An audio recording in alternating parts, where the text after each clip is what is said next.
Nós viemos aqui hoje para falar sobre a caridade na visão espírita.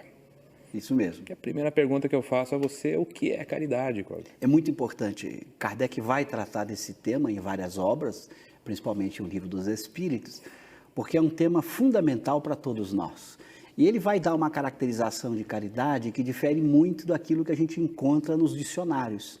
Em geral, o dicionário vai sempre caracterizar a caridade como ajuda ao necessitado, aquele que precisa, como uma ação no bem para as pessoas que precisam, de alguma forma, de auxílio, de ajuda.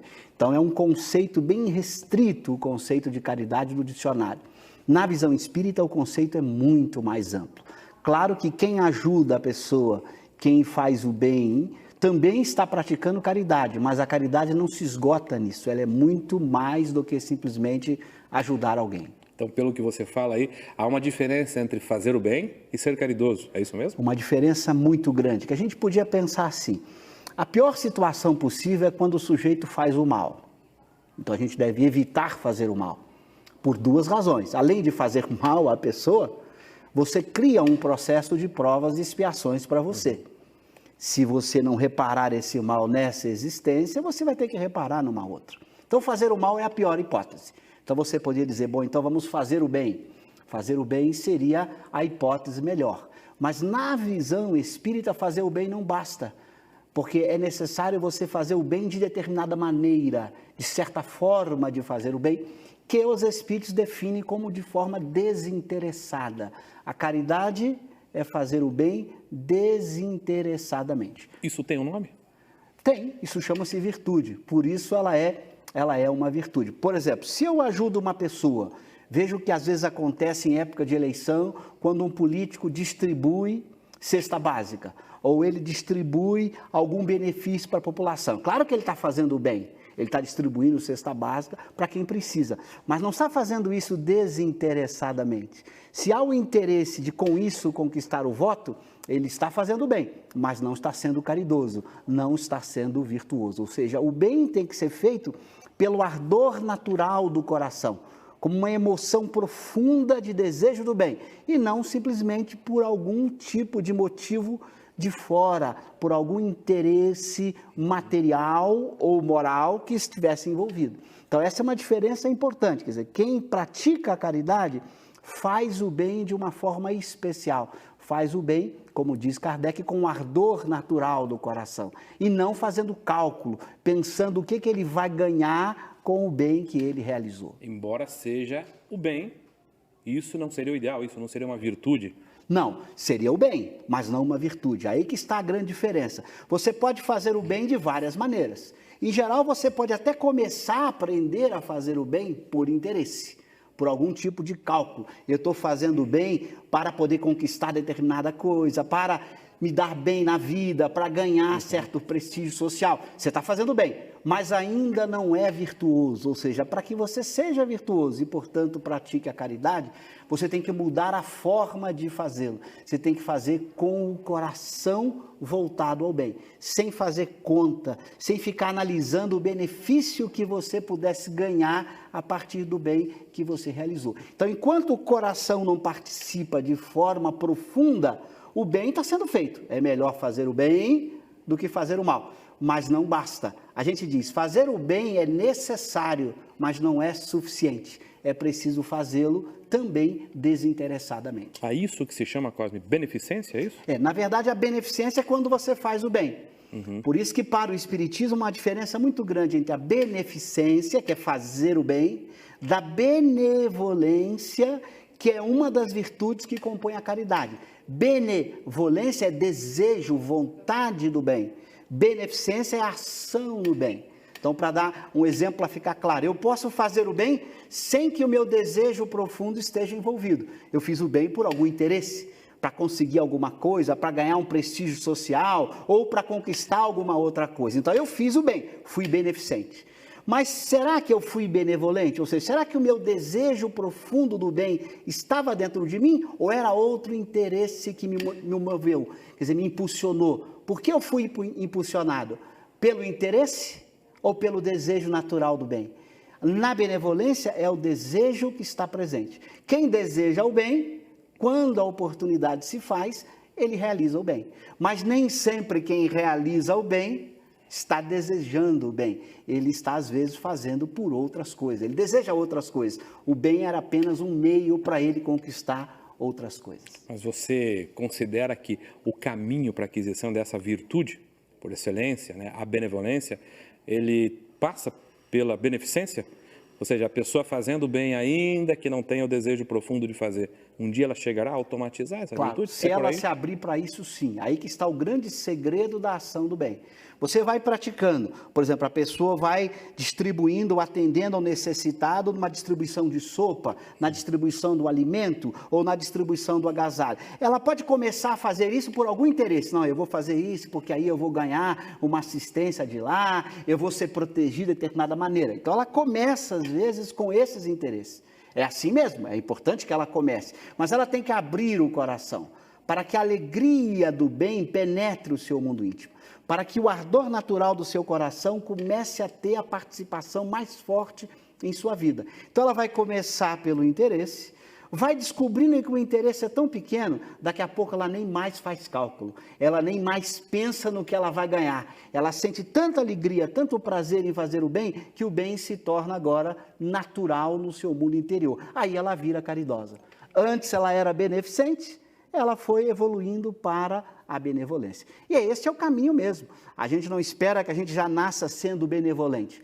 Se eu já nascesse benevolente, eu já estaria praticando a caridade desde que nasci, eu já seria um espírito bastante evoluído. Nós, os imperfeitos, partimos da beneficência para a benevolência. Eu gostaria que você explorasse qual é a diferença entre virtude e caridade. Na verdade, a caridade é um tipo particular de virtude. Para o Espiritismo, uma virtude mais importante. Porque, na verdade, ela é a síntese de todas as virtudes que são necessárias ao progresso moral do espírito.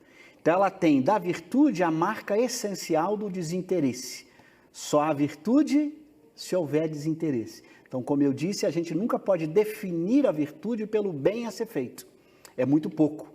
Fazer o bem é um componente da virtude, mas não é o único componente. Você tem que acrescentar a palavrinha fazer o bem desinteressadamente. Então veja que a vida humana, quando você está agindo, muitas vezes nós fazemos o bem. Então é muito importante que a gente continue a fazê-lo. Mas para dar o salto para a virtude, você tem que conquistar esse ardor natural de que falei, que você conquista com o desinteresse. Quando você pratica a virtude mais desinteressadamente possível, você tem aquilo que Kardec chama de caridade. É essa virtude por excelência, em que envolve o amor naquilo que tem de mais profundo. É o seu coração que deseja o bem, sem fazer nenhum cálculo. Veja a questão. Imagine quando o indivíduo se torna verdadeiramente caridoso, ele nem pensa assim, o que vai acontecer comigo depois da morte? Eu vou para um lugar bom ou ruim? Ele não faz essa pergunta, porque se ele fizesse essa pergunta, não é o ardor natural do bem que estaria presente, mas o seu interesse. Então, Immanuel Kant, que é um filósofo muito importante, que já havia discutido a noção de interesse, ele vai dizer assim, se o homem visse Deus permanentemente, dizia Kant, ele não seria virtuoso, porque ele só praticaria o bem ou por medo ou por bajulação. Então, não haveria o ardor natural, porque ele ficaria com medo de Deus, ou então ele gostaria de ficar bajulando para agradar a Deus. Então, Kant era um filósofo que dizia, já na sua época, a importância do desinteresse, quer dizer, e Kardec vai usar essa expressão no Evangelho segundo o Espiritismo, muito importante, do ardor natural do coração. Você não tem como se enganar, porque é você mesmo que julga se você está sendo caridoso ou está simplesmente fazendo o bem. O julgamento é interno, ninguém de fora consegue perceber a diferença. Se você está fazendo por algum outro interesse que está escondido, com pensamento oculto, que é outra frase que Kardec usa, ou sem pensamento oculto. Se é a virtude sem pensamento oculto, aí está a caridade. Que uma pessoa que eventualmente está limitada fisicamente numa cadeira de roda, está lá no hospital, no leito de hospital, ela pode ser virtuosa. É claro, isso? Porque ela pode manter o desejo de fazer exatamente. o bem. Se ela mantém o desejo do bem permanente, cedo ou tarde ela encontra um recurso para fazê-lo. Não importa se ela está numa cadeira de roda, ela pode orar para alguém. ela pode sorrir quando alguém lhe procura, ela pode pronunciar uma palavra amiga e se ela nem conseguir falar, ela pode vibrar um pensamento de amor, porque o seu desejo natural do bem faz parte do seu coração, é o sentimento profundo de amor que ela cultiva. Então, quem deseja o bem sempre encontra um jeitinho de fazê-lo, mas nem todo mundo que faz o bem está realmente fazendo com esse desejo espontâneo e natural de amor dentro do seu coração. Cosme, por que é que o Espiritismo propõe esse lema, essa divisa, essa bandeira? Fora da caridade não há salvação. Porque a visão espírita de salvação é a visão de transformar o indivíduo em homem de bem. Salvar-se não é ir para algum lugar especial, é para mudar a sua própria natureza, é virar o que o Espiritismo chama de homem de bem. E o que é o homem de bem? É esse indivíduo que pratica a caridade, que vive esse amor espontâneo e natural o tempo inteiro. Por isso esse lema, fora da caridade não há salvação, é muito importante. Não há outro jeito de você evoluir na visão espírita, deixar de ser um espírito imperfeito e virar um espírito bom sem a caridade. Porque esta virada ou este salto evolutivo só se dá quando o desejo do bem toma conta completa do seu coração. Imagina a hipótese, você nunca ter um desejo do mal no seu mundo íntimo. Este é o espírito bom. Como ele só tem desejo do bem, todos os seus sentimentos são do bem. Tudo o que ele faz é o bem e faz naturalmente. Então imagina, se aparece uma missão para um espírito bom, uma missão penosa e difícil, ele não fica preocupado se a missão é penosa ou difícil, não há cálculo. Ele se entrega ao bem sem medir as consequências. Imagina se os primeiros cristãos que foram colocados na arena para serem devorados pelos leões, se eles não tivessem o desejo do bem, eles voltariam logo, peraí, eu vou fazer o bem, mas não a esse preço. Quem coloca preço para o bem que vai fazer, não é espírito bom, não conquistou a caridade, não deu o salto evolutivo. Por isso a importância do fora da caridade. Fazer com que você produza essa mudança interior. É o seu mundo íntimo que muda de tal maneira que você vai fazer o bem sempre, mesmo que você só recebesse dores e sofrimentos. Então, se você chamasse um espírito bom para encarnar na Terra, dizendo para ele, olha, sua vida vai ser de muita dor, de muito sofrimento, ele não mudaria o seu propósito de fazer o bem. Ele não faz essa conta. Ele se entrega ao bem por puro amor, sentimento natural e espontâneo do bem. E isso só se conquista com a prática da caridade. Mas lembrando o que a gente discutiu antes, você vai aprender a ser assim, passando primeiro pela beneficência. Ninguém espera que só vai fazer o bem quando for ardor natural do coração. Se esperar, nunca vai fazer. Então, vai fazendo o bem, mesmo por interesse, mas vai se abrindo para esse bem. Vai permitindo a si mesmo que o bem feito por interesse comece a produzir uma mudança interna em você. E daqui a pouco, você já não esquece todos os interesses envolvidos, todos os cálculos, e você passa a fazer com naturalidade, com espontaneidade. Aí você conquistou a caridade, e aí você está salvo, você virou homem de bem. Cosme, muito obrigado. Muito obrigado pelo esclarecimento, pela alegria que você traz, pela profundidade e, sobretudo, pela simplicidade.